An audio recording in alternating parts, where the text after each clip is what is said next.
Hi. So today's material is about renewals. This material is primarily about the distinctive skill that lawyers have, which is examining a complicated set of rules and determining what the relevant facts are, then determining what is completely resolved by the rules, and then where the exercise of reasoned judgment is required. You don't have to love it, but if you master it, then you can master any legal rule set. There is also lots of help online, including the website rightsback.org. We are going to continue with examining who is an owner, just as we examined who is an author. But the mechanisms for ownership are different. Byrne and Trips don't say anything about recapture of rights by authors. Other countries often regulate transfers by authors more heavily in other ways, for example, by enforcing moral rights regardless of the transfer of economic rights. The issues we address today are uniquely American. The US has three different systems that allow or allowed recapture of rights by authors. First, renewal terms, then two kinds of termination of transfer. Renewal terms and termination of transfers are different attempts to answer two basic questions. First, should authors and or their heirs be able to recapture a copyright once it's been granted to someone else? And second, if recapture is allowed, how should the law treat derivative works created by the grantee before recapture? Section 203, termination allowing recapture of rights after 35 years for post-1978 transfers, was a new way of addressing what the two-term renewal scheme had tried to do.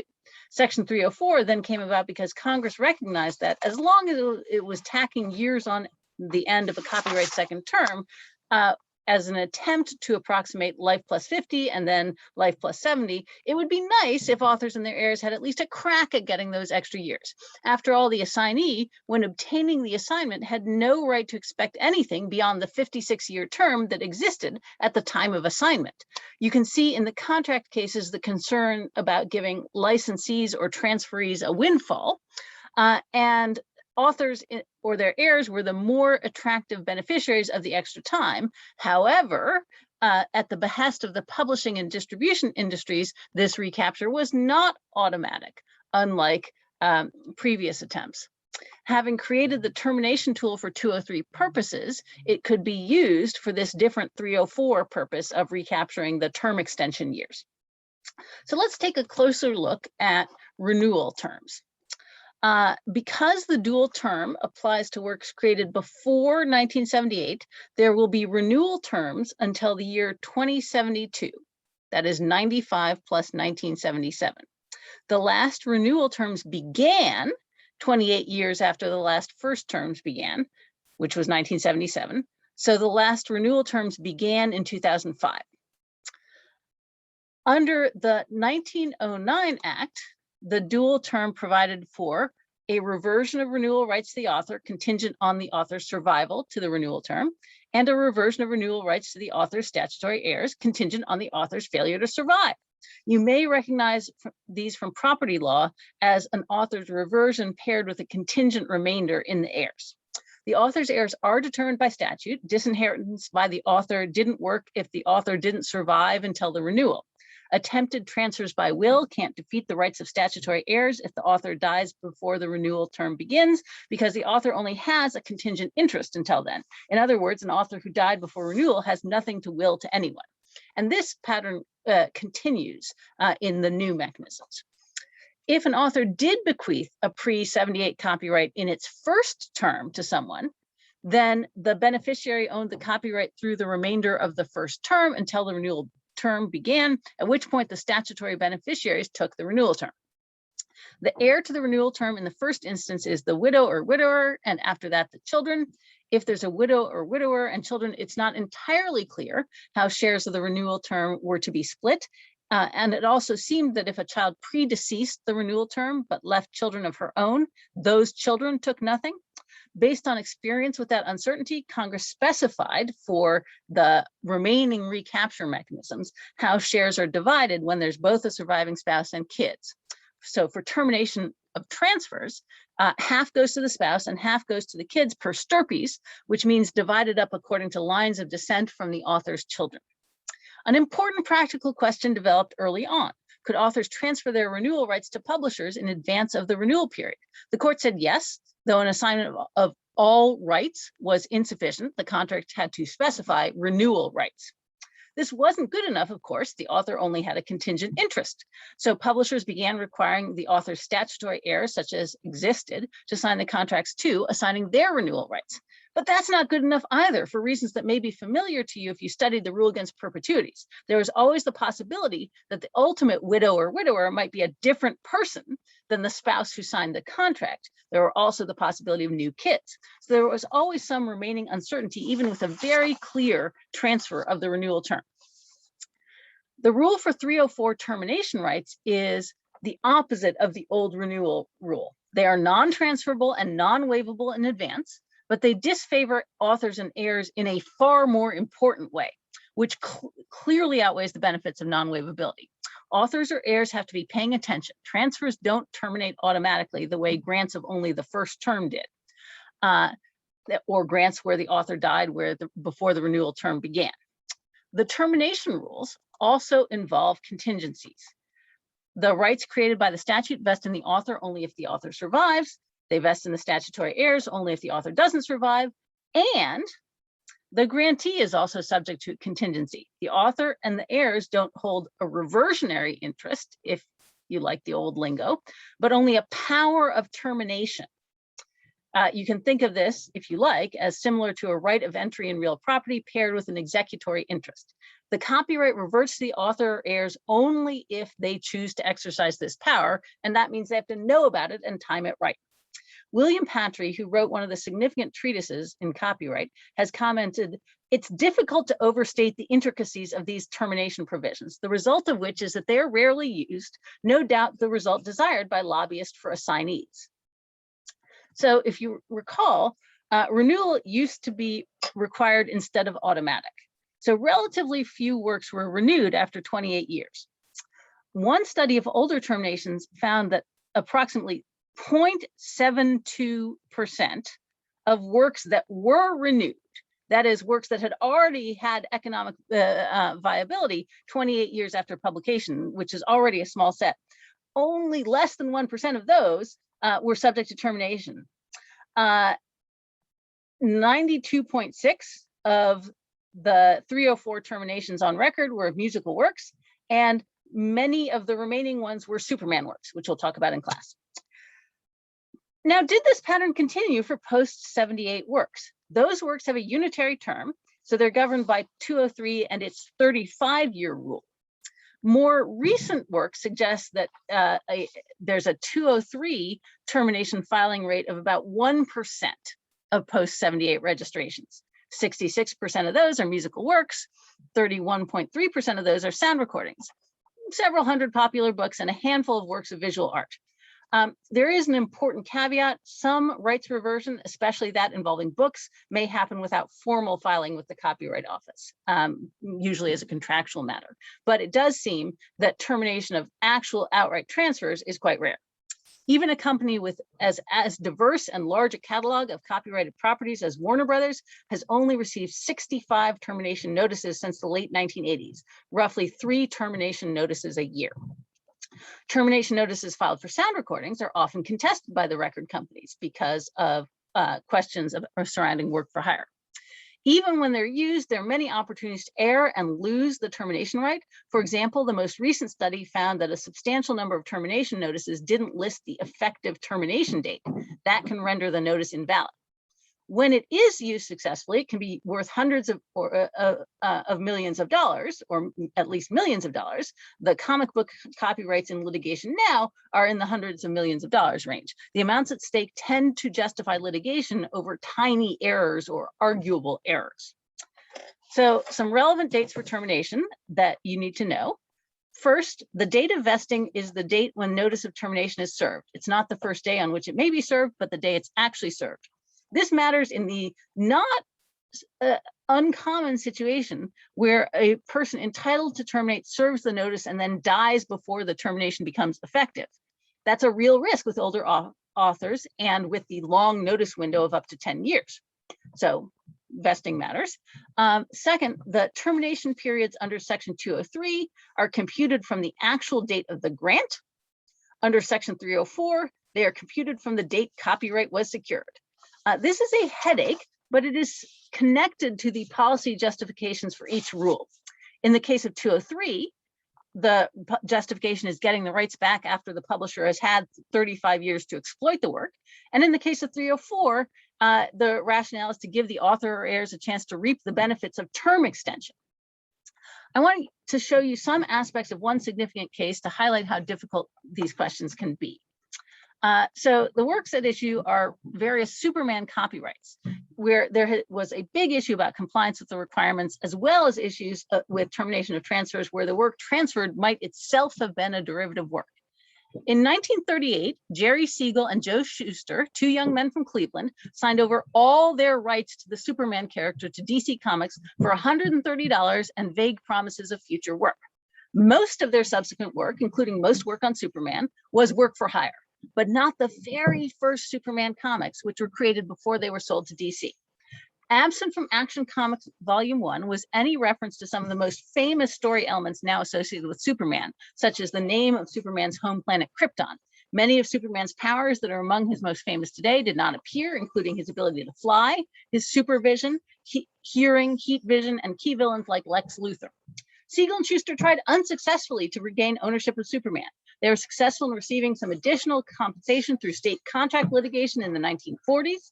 The state court determined that the character of Superboy was distinct and separate from Superman, and therefore not covered by the Superman copyright.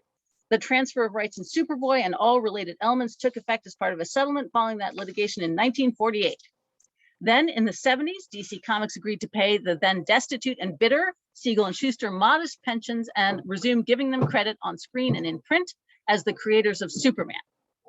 So let's start with the 1938 transfer. Assume copyright was secured on April 1st, 1938. We would want to know what years did the 304C window open and close. So 1938 plus 56, that is the end of the original two terms, is 1994. So the window is April 1st, 1994 through March 31st, 1999. The Siegel heirs took advantage of this window. However, the Siegel heirs failed to list 2 weeks worth of newspaper strips in their termination notice. The strips, which were first published in 1939, were especially valuable because they were the first material to name Superman's home planet of Krypton and present the backstory behind its destruction. The plaintiffs argued that the strips were covered under a catch-all provision in the notice, saying they wanted to terminate each and every Superman work. The court found that this didn't comply with the requirement in the statute to identify specific works as to which termination was being exercised, but in this unique context, the failure to list 2-week strips was harmless error, given the 546 pages of works listed subject to the termination notice. Any recipient, the court reasoned, of the termination notice would quickly understand that the plaintiffs have sought to reclaim the copyright in any and all Superman works ever created. Indeed, any publisher receiving the notice would be foolish to believe otherwise. However, any copyrightable material in black and white promotional announcements was outside the scope of the termination because those ads appeared outside the time period covered by the notices by 6 and 11 days, and this was not harmless error. So, as a result, DC retains rights that flow from this promotional material. And you can see it's black and white, but it shows something of Superman's powers. What remains of the Siegel and Shuster Superman copyright still subject to termination, and of course what the heirs truly seek is the entire storyline from Action Comics Volume 1.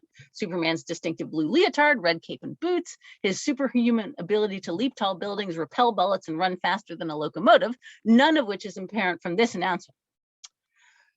We will discuss Superman further in class.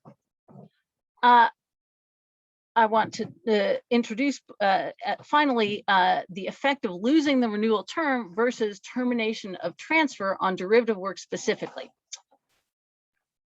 We start with the cases that structured the law under the earlier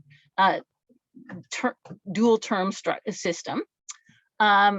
You could assign the rights in advance if you survived the renewal period, and if you don't survive, the statutory heirs get the renewal right despite previous assignment by the author.